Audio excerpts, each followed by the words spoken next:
Well, I got an email earlier this week from a founder asking me basically, hey, we have the opportunity as part of the round we're currently raising to also take corporate investors on board who might be customers or might become customers, not as a lead investor, just as a small share of the company. And he asked my advice, hey, is that something I should entertain or not? And the context of that question is that oftentimes in the venture capital landscape, venture capital investors will have very poor opinions of corporate VCs, and they will propagate things like, oh, you should never take corporate VC money. It will be so bad in signaling.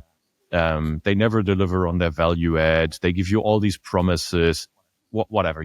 I'm sure a lot of the people listening have heard variations of that all the time. It's sort of a self-perpetuating wisdom. And I replied to him, look, to me, answering it on that level is too shallow.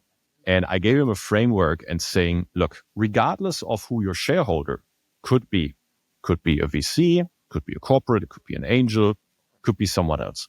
You should ask yourself the exact same questions. The first one, and the sequence is important. The first one is, are they likely to stand in my way? So will they hinder me from doing something? Will they slow me down in my decisiveness, etc. Two, will they give me detrimental input? So basically, they will appear to be authoritative on something, but actually all they give me is shit advice. And then three, you can think about the value add. And that's the second fallacy that the VC industry propagates is they typically tell, especially the angels. The angels are at fault here for the most part. They continuously propagate, go with VCs that have so much value add. This brand has that value add. That person has that value add.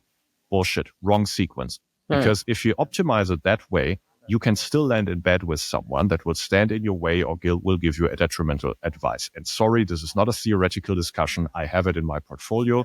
Every VC has it in their portfolio. They just don't realize it.